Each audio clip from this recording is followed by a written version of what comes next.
Hello friends, ಇವತ್ತಿನ ಸಂಚಿಕೆಯಲ್ಲಿ ಏನಾಯಿತು ಅಂತ ನೋಡ್ಕೊಂಡು ಬರೋಣ ಬನ್ನಿ. ತನ್ಮಯ್ ಓಡಿ ಬಂದು, ಅಮ್ಮ ಸೂಪರಾಗಿ ಕಾಣಿಸ್ತಿದ್ಯಾ, ಅಪ್ಪ ನೀವು ಅಷ್ಟೇ ಸಖತ್ತಾಗಿ ಕಾಣಿಸ್ತಿದ್ದೀರಾ ಅಂತಾನೆ. ಆಗ ಅಲ್ಲಿಗೆ ಬಂದಿರೋ ಒಬ್ಬರು, ಯಾರೀ ಹುಡುಗ, ಆ ದಿನ ಅಪ್ಪ ಅಂತಿದ್ದಾನಲ್ಲ ಅಂತಾರೆ. ಭಾಗ್ಯ ಇದ್ದಾಳಲ್ಲ ಅವಳ ಮಗ ಅಂತಾರೆ ಇನ್ನೊಬ್ರು. ಅಯ್ಯೋ ದೇವ್ರೆ, ಏನಿದು, ಇದನ್ನೆಲ್ಲ ಕೇಳೋ ಥರ ಆಗ್ತಿದೆ. ಭಾಗ್ಯ ಇರೋ ತನಕ ಏನನ್ನೆಲ್ಲ ಕೇಳಿಸ್ಕೋಬೇಕು ಅಂತ ಮೀನಾಕ್ಷಿ ಯೋಚನೆ ಮಾಡ್ತಾರೆ. ಆಗ ಕುಸುಮ ಭಾಗ್ಯ ಹತ್ರ ಬಂದು, ಈ ಮದುವೆ ಅನ್ನೋದು ಸ್ವರ್ಗದಲ್ಲಿ ನಿಶ್ಚಯ ಆಗಿರುತ್ತೆ ಅಂತಾರಲ್ಲ, ಅದು ನಿಮ್ಮಿಬ್ಬರನ್ನ ನೋಡಿ ಹಾಗೆ ಹೇಳ್ತಾರೋ ಏನೋ. ನೀವಿಬ್ರು ಎಷ್ಟು ಚೆನ್ನಾಗಿ ಕಾಣಿಸ್ತಿದ್ದೀರಾ ಗೊತ್ತಾ, ನಿಮ್ಮಿಬ್ಬರಿಗೂ ನಂದೇ ದೃಷ್ಟಿ ಆಗುತ್ತಪ್ಪ, ದೃಷ್ಟಿ ಬೊಟ್ಟಿಡ್ತೀನಿ ಅಂತ ಇಬ್ಬರಿಗೂ ದೃಷ್ಟಿ ಬೊಟ್ಟನ್ನು ಇಡ್ತಾರೆ ಕುಸುಮ. ಭಾಗ್ಯ ಆದಿ ಪೂಜೆಗೆ ಕೂತ್ಕೋತಾರೆ. ಗುರುರ್ ಬ್ರಹ್ಮ ಗುರುರ್ ವಿಷ್ಣು ಗುರುರ್ ದೇವೋ ಮಹೇಶ್ವರ ಗುರು ಸಾಕ್ಷಾತ್ ಪರಬ್ರಹ್ಮ ತನ್ಮಯ ಶ್ರೀ ಗುರುವೇ ನಮಃ ಅಂತ ಪುರೋಹಿತರು ಮಂತ್ರ ಹೇಳಿ ನಿಮ್ಮ ಈ ಸುಖ ಸಂಸಾರ ಚೆನ್ನಾಗಿರಲಿ ಅಂತ ಮನೋಸಂಕಲ್ಪದಲ್ಲಿ ಅಕ್ಷತೆ ಹಿಡ್ಕೊಂಡು ಪ್ರಾರ್ಥನೆಯನ್ನು ಮಾಡ್ಕೊಳ್ಳಿ ಅಂತ ಪುರೋಹಿತರು ಮಂತ್ರನ ಹೇಳ್ತಾರೆ. ಮೊದಲು ಅವ್ರ ಕೆನೆಗೆ ಅರಿಶಿನ ಹಚ್ಚಿ ಹಣೆಗೆ ತಿಲಕ ಇಡಿ ಅಂತಾರೆ ಪುರೋಹಿತರು. ಆದಿ ಅರಿಶಿನ ಹಚ್ಚಿ ತಿಲಕನ ಇಡ್ತಾನೆ. ನೀವು ಅವ್ರ ಹಣೆಗೆ ತಿಲಕ ಹಚ್ಚಿ ಅಂತಾರೆ. ಭಾಗ್ಯ ಆದಿ ಹಣೆಗೆ ತಿಲಕ ಇಡ್ತಾಳೆ. ಹಾರನ ಬದಲಾಯಿಸ್ಕೊಳ್ಳಿ ಅಂತ ಹಾರನ ಕೊಡ್ತಾರೆ ಪುರೋಹಿತರು.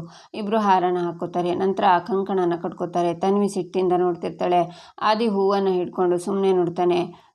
ಯಾಕಾದಿಯವ್ರೆ, ಅವತ್ತು ಬೆಟ್ಟದ ಮೇಲೆ ನಿಮ್ಮ ತಾಯಿ ನೆನಪಿನ ಮುಂದೆ ಮಲ್ಲಿಗೆ ಹೂ ತಂದು ಮುಡಿಸಿದ್ದೀರಿ, ಇವತ್ತು ಯಾಕೆ ಭಯಪಡ್ತಿದ್ದೀರಾ, ಮುಡಿಸಿ ಅಂತಾಳೆ ಭಾಗ್ಯ. ಆಗ ಆದಿ ಹೂವನ್ನು ಮುಡಿಸ್ತಾನೆ. ಕಿಶನ್ಗೆ ಆಗ ಕಾಲ್ ಬರುತ್ತೆ. ಹಾಂ ಕೊಟ್ಟೆ ಅಂತ ಅಪ್ಪ, ಆಫೀಸಿಂದ ಅರ್ಜೆಂಟ್ ಕಾಲ್ ಅಂತಾನೆ ಕಿಶನ್. ಕಾಮತೆ ಎದ್ದೋಗ್ತಾರೆ. ನಂತರ ಆದಿ ಭಾಗ್ಯನ ತಾಳಿಗೆ ಅರಿಶಿನ ಕುಂಕುಮ ಹಚ್ಚಿ ಪೂಜೆ ಮಾಡ್ತಾನೆ. ಅಜ್ಜಿ, ನಾನು ಅಮ್ಮನ ಹತ್ರ ಹೋಗ್ತೀನಿ ಅಂತಾನೆ ತನ್ಮಯ್. ಇಲ್ಲೇ ಕೂತ್ಕೋಬೇಕು ಅಂತ ಕುಸುಮ ಎಷ್ಟೇ ಹೇಳಿದ್ರು ಕೇಳಿದೆ ತನ್ಮಯ್ ಅಮ್ಮನ ಹತ್ರ ಓಡ್ತಾನೆ.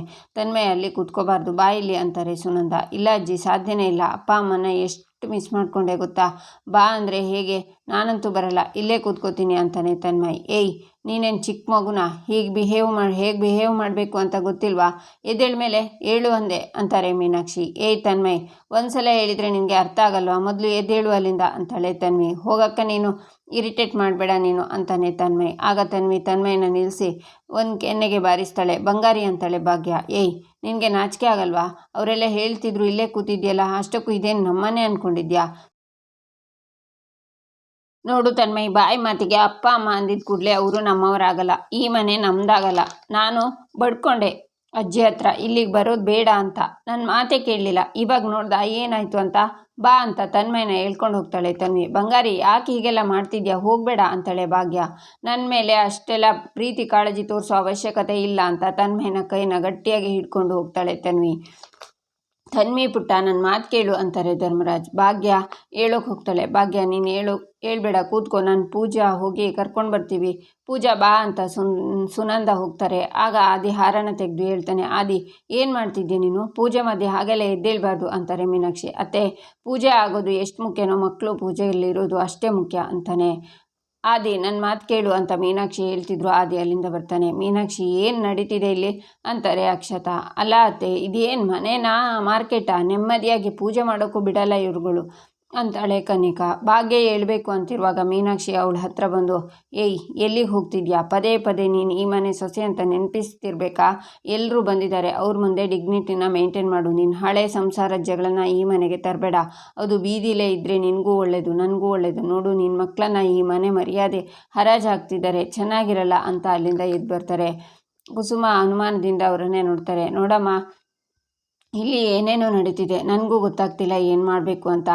ಆದಿ ಬರೋ ತನಕ ಪೂಜೆ ನೆರವೇರಲ್ಲಮ್ಮ, ಒಂದು ಕೆಲಸ ಮಾಡಮ್ಮ, ನೈವೇದ್ಯ ಮಾಡ್ಕೊಂಡು ಬಾ ಹೋಗು ಅಂತಾರೆ ಪುರೋಹಿತರು. ಸರಿ ಪುರೋಹಿತರೆ ಅಂತ ಭಾಗ್ಯ ಹೇಳ್ತಾಳೆ. ಭಾಗ್ಯ, ನೈವೇದ್ಯ ಮಾಡೋದು ಅಂದರೆ ಬರೀ ಹಾಗೆ ಮಾಡ್ಕೊಂಡು ಬರೋದಲ್ಲ, ಮೊದಲು ಗ್ಯಾಸ್ ಒಲೆಗೆಲ್ಲ ಪೂಜೆ ಮಾಡಿ ಆಮೇಲೆ ನೈವೇದ್ಯ ಮಾಡಬೇಕು. ಹಾಂ, ಇನ್ನೊಂದು ವಿಷಯ, ಮದುವೆಯಾಗಿ ಬಂದು ಮೊದಲನೇ ದಿನ ಎಲ್ರಿಗೂ ನಿನ್ನ ಕೈಯಾರೆ ಅಡುಗೆ ಮಾಡಿ ಹಾಕಬೇಕು, ಅದಕ್ಕೆ ನೈವೇದ್ಯದ ಜೊತೆಗೆ ಮಧ್ಯಾಹ್ನದ ಅಡುಗೆನೂ ಮಾಡು ಅಂತಾರೆ ಮೀನಾಕ್ಷಿ. ಓಕೆ ಅಂತ ಭಾಗ್ಯ ಹೇಳ್ತಾಳೆ.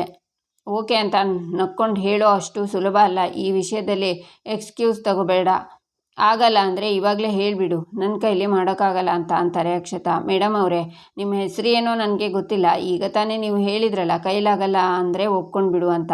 ಅವಳು ನನ್ನ ಸೊಸೆ, ಅವಳ ಶಕ್ತಿ ಬಗ್ಗೆ, ಅವಳ ಚಾಕಚಕ್ಯತೆ ಬಗ್ಗೆ ನಿಮಗಿನ್ನೂ ಗೊತ್ತಿಲ್ಲ. ನನ್ನ ಸೊಸೆ ಅವಳು, ಇಂಥದ್ದೆಲ್ಲ ಸುಲಭವಾಗಿ ಮಾಡಿಬಿಡ್ತಾಳೆ, ನಾವು ಸ್ವಲ್ಪ ಸಹಾಯ ಮಾಡಿದರೆ ಆಯ್ತಲ್ಲ ಅಂತಾರೆ ಕುಸುಮ. ಮೇಡಮ್, ನನ್ನ ಹೆಸರು ಅಕ್ಷತಾ ಅಂತ, ಅದೇನೋ ಹೇಳಿದ್ರಲ್ಲ ನಿಮ್ಮನೆ ಸೊಸೆ ಅಂತ, ಅವಳು ನಿಮ್ಮನೆ ಸೊಸೆ ಅಲ್ಲ, ಕಾಮತ್ ಮನೆ ಸೊಸೆ, ಅದನ್ನು ಅರ್ಥ ಮಾಡ್ಕೊಳ್ಳಿ. ಆ್ಯಂಡ್ ಒನ್ ಮೋರ್ ಥಿಂಗ್, ಈ ಮನೆಯಲ್ಲಿ ಸೊಸೆ ಒಬ್ಬಳೇ ಅಡುಗೆ ಮಾಡಬೇಕು ಅಂತಿದೆ, ಯಾರೂ ಸಹಾಯ ಮಾಡೋ ಹಾಗಿಲ್ಲ. ನನ್ನ ಸೊಸೆ ಹಾಗೆ ಹೀಗೆ ಅಂತಿದ್ರಲ್ಲ, ಯಾಕೆ ಅವಳೊಬ್ಳಿಗೆ ಅಡುಗೆ ಮಾಡೋದಕ್ಕೆ ಆಗಲ್ವಾ? ಏನು ಭಾಗ್ಯ, ನಿಮ್ಮ ಅತ್ತೆ ಇಷ್ಟೊಂದು ಹೊಗಳ್ತಿದ್ದಾರೆ, ನೀನು ನೋಡಿದರೆ ಇಲ್ಲೇ ನಿಂತಿದ್ಯಾ? ಹೋಗು ಭಾಗ್ಯ, ತುಂಬ ಕೆಲಸ ಇದೆ, ಹೋಗು ಪ್ರಸಾದ ಮಾಡಿ ಹೋಗು ಅಂತಾರೆ ಅಕ್ಷತಾ. ಸರಿ ಅಂತ ಭಾಗ್ಯ ಹೋಗ್ತಾಳೆ. ಈಚೆ ತನ್ಮಯ್, ಅಕ್ಕ ಪ್ಲೀಸ್ ನನ್ನ ಎಳ್ಕೊಂಡು ಹೋಗಬೇಡ, ಬಿಡು ಪ್ಲೀಸ್ ಅಕ್ಕ ಅಂತ ಕೂಗ್ತಾನೆ. ತನ್ವಿ ನಿಂತ್ಕೋ ಅಂತ ಪೂಜಾ ಸುನಂದ ಓಡಿ ಬಂದು ತನ್ವಿ ಕೈಯಿಂದ ತನ್ಮಯನ ಬಿಡಿಸಿ, ಯಾಕೋ ಬರ್ತಾ ಬರ್ತಾ ಅತಿಯಾಗಿ ಆಡ್ತಿದ್ದೆ ತನ್ವಿ, ಒಳಗಡೆ ಅಷ್ಟೊಂದು ಮಾತಾಡಿದ್ಯಲ್ಲ, ಅದರ ನೆಸೆಸಿಟಿ ಇತ್ತಾ ಅಂತಾಳೆ ಪೂಜಾ. ನೆಸೆಸಿಟಿ ಇತ್ತು ಚಿಕ್ಕಿ, ಅದಕ್ಕೆ ಮಾತಾಡಿದ್ದು. ನನ್ನ ಕಣ್ಣು ಮುಂದೆ ಏನು ಕಾಣಿಸ್ತಿದೆ, ಏನು ಅನ್ನಿಸ್ತಿತ್ತು ಅದನ್ನೇ ನಾನು ಹೇಳಿದ್ದು ಅಂತಾಳೆ ತನ್ವಿ. ಹಾಕ್ತೀನಿ ನೋಡು ಬಾಯಿ ಮೇಲೆ ಎರಡು, ಏನು ನಡೀತಿತ್ತು ಅದನ್ನೇ ಮಾತಾಡಿದ್ಲಂತೆ. ಮಾತಾಡೋ ವಯಸ್ಸು ನಿಂದು ಅಂತಾರೆ ಸುನಂದ. ಅಜ್ಜಿ, ಅದನ್ನು ತಿಳ್ಕೊಳ್ಳೋದಕ್ಕೆ ವಯಸ್ಸು ಜಾಸ್ತಿ ಇರಬೇಕು ಅಂತ ಏನಿಲ್ಲ, ನೋಡಿದರೆ ಗೊತ್ತಾಗುತ್ತೆ ಅಂತಾಳೆ ತನ್ವಿ. ನನಗೆ ಎದುರು ಉತ್ತರ ಕೊಡ್ತೀಯಾ ಅಂತ ಸುನಂದ ಹೊಡೆಯೋಕ್ಕೆ ಕೈ ಎತ್ತುತ್ತಾರೆ. ಆಗ ಆದಿ ಅತ್ತೆ ಅಂತ ಕೂಗ್ತಾ ಬರ್ತಾನೆ. ಸುನಂದ ಸುಮ್ಮನಾಗ್ತಾರೆ. ತನ್ಮಯ ಆದಿನ ತಪ್ಕೋತಾನೆ. ಅತ್ತೆ, ಪೂಜಾ ನಾನು ಮಾತಾಡಿ ಕರ್ಕೊಂಡು ಬರ್ತೀನಿ, ನೀವು ಹೋಗಿ ಅಂತಾನೆ ಆದಿ. ಅಲ್ಲ ಬಾವ ಅದು ಅಂತಾಳೆ ಪೂಜಾ. ನಾನು ಹೇಳಿದ್ನಲ್ಲ ಕರ್ಕೊಂಡು ಬರ್ತೀನಿ ಅಂತ, ಯೋಚನೆ ಮಾಡಬೇಡಿ ಹೋಗಿ ಅಂತಾನೆ ಆದಿ. ಅವರಿಬ್ಬರು ಹೋಗ್ತಾರೆ. ತನ್ವಿ, ನನಗೆ ಗೊತ್ತು ಅಕ್ಷತಾ ಮೀನಾಕ್ಷಿ ಅತ್ತೆ ಕನಿಕಾ ಮಾತಾಡೋದ್ರಿಂದ ನಿನಗೆ ಬೇಜಾರಾಗಿದೆ ಅಂತ, ಅದಕ್ಕೆ ಅವ್ರ ಪರವಾಗಿ ನಾನು ನಿನ್ನ ಹತ್ರ ಕ್ಷಮೆ ಕೇಳ್ತೀನಿ ಅಂತಾನೆ ಆದಿ. ತನ್ಮಯ್, ನನಗೆ ಯಾರ ಸಾರಿನೂ ಅವಶ್ಯಕತೆ ಇಲ್ಲ, ಸಾರಿ ಕೇಳಿದ ತಕ್ಷಣ ನನಗೆ ಯಾರ ಮೇಲೂ ಕನ್ಸರ್ನ್ ಬರಲ್ಲ, ಅವ್ರ ಮೇಲಿರೋ ಇಮೇಜ್ ಕೂಡ ಚೇಂಜ್ ಆಗಲ್ಲ ಅಂತಾಳೆ ತನ್ವಿ. ನೋಡಿ ತನ್ವಿ, ನಾನು ಹೀಗೆ ಹೇಳ್ತೀನಿ ಅಂತ ತಪ್ಪು ತಿಳ್ಕೊಬೇಡ, ಏನೇ ಆದರೂ ನೀನು ಒಳಗೆ ಮಾತಾಡಿದ್ರು ಸರಿ ಇಲ್ಲ ಪುಟ ಅಂತಾನೆ ಆದಿ. ತನ್ಮಯ್, ನೋಡು ಯಾರೋ ಮೂರನೇ ವ್ಯಕ್ತಿಯಿಂದ ಯಾವುದು ಸರಿ ಯಾವುದು ತಪ್ಪು ಅಂತ ತಿಳ್ಕೊಳ್ಳೋ ಅವಶ್ಯಕತೆ ನನಗಿಲ್ಲ, ಸರಿ ಯಾವುದು ತಪ್ಪು ಯಾವುದು ಅಂತ ತಿಳ್ಕೊಳ್ಳೋದಕ್ಕೆ ಸ್ಟೇಜ್ ಆಗಿದೆ ನನಗೆ ಅಂತ ತನ್ವಿ ಅಲ್ಲಿಂದ ಹೋಗ್ತಾಳೆ. ಆಗ ಆದಿ, ತನ್ವಿ ನೀನು ಹೇಳಿದ ಸರಿಯೇ, ನಿನ್ನ ಜೀವನದಲ್ಲಿ ನಾನು ಮೂರನೇ ವ್ಯಕ್ತಿ, ಹಾಗೆ ಸರಿಯೇನು ತಪ್ಪೇನು ಅಂತ ತಿಳ್ಕೊಳ್ಳೋ ವಯಸ್ಸು ನಿಂದು, ಹಾಗೆ ನಿನ್ನ ಫ್ಯಾಮಿಲಿಗೆ ಏನು ಬೇಕು, ಅವ್ರ ಖುಷಿನ ಹೇಗೆ ಕಾಪಾಡ್ಕೋಬೇಕು, ಸೂರ್ಯವಂಶಿ ಮನೆತನದ ಗೌರವನ ಹೇಗೆ ಕಾಪಾಡಿಕೊಳ್ಳೋದು ಅಂತಲೂ ನಿನ್ಗೆ ಗೊತ್ತು ಅಂತ ಆದಿ ಹೇಳುವಾಗ ತನ್ವಿ ನಿಂತ್ಕೋತಾಳೆ. ನಂತರ ವಾಪಸ್ ಬರ್ತಾಳೆ. ತನ್ಮಯ ಆದಿ ಇಬ್ಬರು ಅವಳನ್ನೇ ನೋಡ್ತಾರೆ. ಆಗ ತನ್ವಿ ಮನೆಯೊಳಗೆ ಹೋಗ್ತಾರೆ. ಸೂಪರಪ್ಪ, ನೀವು ಅಕ್ಕಂಗೆ ಬುದ್ಧಿ ಹೇಳೋಕ್ಕೆ ನೀವೇ ಬೇಕಾಗಿತ್ತು ನೋಡಿ ಅಂತಾನೆ ತನ್ಮಯ್.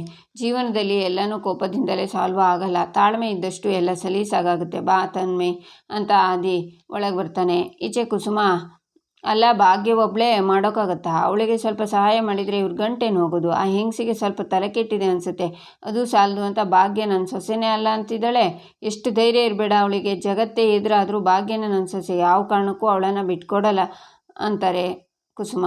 ಆಗ ಧರ್ಮರಾಜ್ ಬಂದು, ಯಾಕೆ ಕುಸುಮ ಕೋಪದಲ್ಲಿದೆಯಾ ಅಂತಾರೆ. ಮತ್ತೆ ಕೋಪ ಬರದೆ ಇನ್ನೇನ್ರಿ ಆಗುತ್ತೆ, ಮೈಯೆಲ್ಲ ಉರಿತಿದೆ ನಂದು, ಅವಳು ಯಾವಳೋ ಬಂದು ಭಾಗ್ಯ ನನ್ನ ಸೊಸೆ ಅಲ್ಲ ಅಂತ ಹೇಳಿದ್ಲಲ್ಲ, ಎಷ್ಟು ಧೈರ್ಯ ಇರಬೇಡ ಅವಳಿಗೆ, ಭಾಗ್ಯ ನಾನು ಅಚ್ಚುಮೆಚ್ಚು ಅತ್ತೆ, ಇದು ಎಲ್ರಿಗೂ ಗೊತ್ತಿರೋ ವಿಷಯ ತಾನೇ, ಅದು ಅಲ್ಲ ಅಂತ ಹೇಳೋದಕ್ಕೆ ಅವರೇ ಯಾರೇ ಅಂತಾರೆ ಕುಸುಮ. ಅವ್ರು ಏನಾದರೂ ತಪ್ಪು ಹೇಳಿದಾರಾ? ಇಲ್ಲ ಅಲ್ವಾ, ಅವರು ನಿಜಾನೇ ಹೇಳಿದ್ದಾರೆ ಕುಸುಮ, ವಾಸ್ತವ ಅರ್ಥ ಮಾಡ್ಕೊ, ನಾವೀಗ ಭಾಗ್ಯನ ಮದುವೆ ಮಾಡಿ ಈ ಮನೆಗೆ ಕೊಟ್ಟಿದ್ದಾಗಿದೆ, ಈಗ ಅವಳು ಈ ಮನೆ ಸೊಸೆ, ಕಾಮತ್ ಮನೆ ಸೊಸೆ ಕುಸುಮ, ಇನ್ಮುಂದೆ ಅವಳು ನಮ್ಮನೆ ಸೊಸೆ ಅಂತ ಹೇಳೋದು ಸರಿಯಾಗೋದಿಲ್ಲ ಅಂತಾರೆ ಧರ್ಮರಾಜ್. ಆಗ ಕಾಮತ್ ಬಂದು, ಸರಿಯಾಗಿ ಹೇಳಿದ್ರಿ ರಾಯ್ರೆ, ನೋಡಿ ಕುಸುಮ ಅವರೇ, ಭಾಗ್ಯ ಈಗ ನಿಮ್ಮನೆ ಸೊಸೆ ಅಲ್ಲ ಅಂತಾರೆ ಕಾಮತ್ ಅವರೇ, ಏನು ಹೇಳ್ತಿದ್ದೀರಾ ಅಂತಾರೆ ಕುಸುಮ. ಇರೋದೇ ಹೇಳ್ತಿದ್ದೀನಿ ಅಂತಾರೆ ಕಾಮತ್ ನಗ್ತಾ. ಏನು ಕುಸುಮ ಅವರೇ, ಭಾಗ್ಯ ಈ ಮನೆ ಸೊಸೆ ಅಂದಮೇಲೆ ಅವಳಿಗೆ ಎರಡು ತವ್ರ ಮನೆ, ಒಂದು ಅವಳು ಹುಟ್ಟಿರೋ ಮನೆ, ಇನ್ನೊಂದು ಅವಳು ಬದುಕನ್ನು ಕಟ್ಕೊಟ್ಟಿರೋ ಮನೆ ಅಂದರೆ ನಿಮ್ಮ ಮನೆ. ಆ ಭಾಗ್ಯನಿಗೆ ಜನ್ಮ ಕೊಟ್ಟಿರೋ ಅಮ್ಮ ಒಬ್ಬರಾದರೆ ಅವಳಿಗೆ ಜೀವನ ಕೊಟ್ಟಿರೋ ಅಮ್ಮ ಬೇರೆ, ಅವ್ರು ಯಾರು ಹೇಳಿ? ಅವರೇ ನೀವು. ನೋಡಿ ಕುಸುಮ ಅವರೇ, ಭಾಗ್ಯನ ನಮ್ಮನೆಗೆ ದಾರಿ ಎರೆದು ಕೊಟ್ಟಿದ್ದೀರಿ ಅಂದ ಮಾತ್ರಕ್ಕೆ ಭಾಗ್ಯ ನಿಮ್ಮ ಸಂಬಂಧ ಮುಗೀತು ಅಂತ ಅಲ್ಲ, ಆದಿ ಭಾಗ್ಯ ಸಂಬಂಧನೇ ಆ ದೇವರು ಬೆಳೆಸ್ದಿರೋ ಸಂಬಂಧ, ಹಾಗೇನೆ ನಿಮ್ಮ ಮತ್ತು ಭಾಗ್ಯನ ಸಂಬಂಧನೂ ದೇವರೇ ಬೆಳೆಸ್ತಿರೋದು. ನೀವು ಕೇವಲ ಮನೆ ಮೆಚ್ಚಿದ ಅತ್ತೆ ಸೊಸೆ ಮಾತ್ರ ಅಲ್ಲ, ಮನ ಮೆಚ್ಚಿದ ಅತ್ತೆ ಸೊಸೆನೂ ಹೌದು, ಯಾವಾಗ ಬೇಕಿದ್ರೂ ಈ ಮನೆಗೆ ಬರ್ಬೋದು, ಈ ಮನೆ ನಿಮ್ಮದು ಕೂಡ ಅಂತಾರೆ ಕಾಮತ್. ಈಚೆ ಭಾಗ್ಯ ಕಿಚನಲ್ಲಿ ಗ್ಯಾಸ್ ಒಲೆಗೆ ಪೂಜೆ ಮಾಡ್ತಾಳೆ. ಆದಷ್ಟು ಬೇಗ ಅಡುಗೆನ ಮಾಡಿ ಮುಗಿಸ್ಬಿಡ್ಬೇಕು, ಮೊದಲು ಪ್ರಸಾದಕ್ಕೆ ತಯಾರು ಮಾಡ್ಕೋತೀನಿ ಅಂತ ನೋಡ್ತಾ, ಆಗಲೇ ಯಾರೋ ಗುಂಬಳಕಾಯಿ ಹೆಚ್ಚಿಟ್ಟಿದ್ದಾರೆ, ಒಳ್ಳೆಯದಾಯಿತು, ನನಗೆ ಸಹಾಯ ಆದಾಗಾಯಿತು, ಪೂಜಾನೇ ಇರಬೇಕು ಅಂತ ಭಾಗ್ಯ ಪ್ರಸಾದ ಮಾಡೋಕ್ಕೆ ಶುರು ಮಾಡ್ತಾಳೆ. ಅಡುಗೆ ಮಾಡೋರೆಲ್ಲ ಅವಳನ್ನೇ ನೋಡ್ತಾ ಇರ್ತಾಳೆ. ಏನಿದು ಇಷ್ಟೊಂದು ಸ್ಪೀಡಾಗಿ ಕೆಲಸ ಮಾಡ್ತಿದ್ದಾರೆ ಅಂತಾಳೆ ವಾರಿಜ. ಹೌದು ವಾರಿಜ, ನಾನು ಅದನ್ನೇ ನೋಡ್ತಿದ್ದೀನಿ, ನಾವೆಲ್ಲರೂ ಮಾಡೋ ಕೆಲಸನ ಅವರೊಬ್ಬರೇ ಮಾಡ್ತಿದ್ದಾರೆ. ಆದಿ ಸರ್ ಸೆಲೆಕ್ಷನ್ನು ತುಂಬ ಸೂಪರಾಗಿದೆ ಅಂತಾರೆ ಇನ್ನೊಬ್ಬರು. ಆದರೆ ಇವರಿಲ್ಲಿ ಜೀವನ ಮಾಡೋದು ಅಷ್ಟೊಂದು ಸುಲಭ ಅಲ್ಲ ಅಂತಾರೆ. ಏನು ಹೇಳ್ತಿದ್ದೀರಾ ಅಂತಾಳೆ ವಾರಿಜ. ಇರೋದನ್ನೇ ಹೇಳ್ತಿದ್ದೀನಿ, ಇಲ್ಲಿ ಈ ಹೆಣ್ಮಗು ಬದುಕೋದು ತುಂಬಾ ಕಷ್ಟ ಇದೆ ಅಂತಾರೆ. ಈ ಮನೇಲಿ ಎಲ್ಲರೂ ಚೆನ್ನಾಗೇ ಇದ್ದಾರಪ್ಪ, ನೀವು ಮಾತಾಡ್ತಿರೋದನ್ನು ನೋಡ್ತಿದ್ರೆ ಏನೋ ಭೂತನೋ ಪ್ರೇತನೋ ಇದೆ ಅನ್ನೋ ಹಾಗೆ ಮಾತಾಡ್ತಿದ್ದೀರಾ ಅಂತಾಳೆ ವಾರಿಜ. ನಾನು ಈ ಮನೇಲಿ ತಿಂದಿರೋ ಉಪ್ಪಿನಷ್ಟು ನೀನು ಈ ಮನೆಯಲ್ಲಿ ಅನ್ನ ತಿಂದಿಲ್ಲ. ಈ ಮನೆ ಬಗ್ಗೆ ನನಗೆಲ್ಲ ಗೊತ್ತು ಅಂತಾರೆ ಅವರು. ಅಂದರೆ ಏನು ನಿಮ್ಮ ಮಾತಿನ ಅರ್ಥ? ಈ ಮನೇಲೂ ಕೆಟ್ಟವರಿದ್ದಾರಾ? ಯಾರದು? ಯಾರ ಬಗ್ಗೆ ಹೇಳ್ತಿದ್ದೀರಾ ಅಂತಾಳೆ ವಾರಿಜ. ನೋಡು, ನನಗೇನು ತಲೆ ಸರಿ ಇಲ್ಲ, ನಾನೇನು ಹೇಳಿಬಿಟ್ಟೆ ಬಿಡು, ಹೋಗಿ ಯಾರಾದ್ರ ಹತ್ರ ಹೇಳ್ಬಿಟ್ಟು ಆಮೇಲೆ ನಿನ್ನ ಕೆಲಸ ಹೋಗುತ್ತೆ ಅಷ್ಟೇ ಅಂತಾರೆ. ಈಚೆ ಮೀನಾಕ್ಷಿ ಬಂದು, ಏಯ್ ಭಾಗ್ಯ, ಪ್ರಸಾದ ತಗೊಂಡು ಬಾ, ಇಲ್ಲಿ ಅಳ್ತಾ ನಿಂತಿದ್ಯಾ ಅಂತಾರೆ. ಆಯಿತು ಬಂದೆ ಅಂತಾಳೆ ಭಾಗ್ಯ. ಯಾಕೆ ಎಲ್ಲ ಕೆಲಸ ನೀನೇ ಮಾಡಬೇಕು ಅಮ್ಮ, ನಾನು ಹೆಲ್ಪ್ ಮಾಡ್ತೀನಿ ಅಂತ ಭಾಗ್ಯನ ಜೊತೆಗೆ ಪ್ರಸಾದನ ಹಿಡ್ಕೋತಾನೆ ತನ್ಮಯ್. ಬೇಡ, ಬಿಸಿ ಇದೆ ಅಂತ ಭಾಗ್ಯ ಕೂಗಿದ್ರು. ತನ್ಮಯ್ ಬಿಡಲ್ಲ. ಆಗ ಪ್ರಸಾದ ಕೆಳಗಡೆ ಬಿದ್ದೋಗುತ್ತೆ. ಅಡುಗೆಯವರು ಮತ್ತು ಮೀನಾಕ್ಷಿ ಶಾಕ್ನಿಂದ ನೋಡ್ತಾರೆ. ಇಲ್ಲಿಗೆ ಈ ಸಂಚಿಕೆ ಮುಕ್ತಾಯವಾಗುತ್ತೆ. ಮುಂದಿನ ಸಂಚಿಕೆಗಾಗಿ ನಮ್ಮ ಚಾನಲನ್ನು ನೋಡಿ, ಸಬ್ಸ್ಕ್ರೈಬ್ ಮಾಡಿ, ಲೈಕ್ ಮಾಡಿ, ಸಪೋರ್ಟ್ ಮಾಡೋದನ್ನು ಮರಿಬೇಡಿ.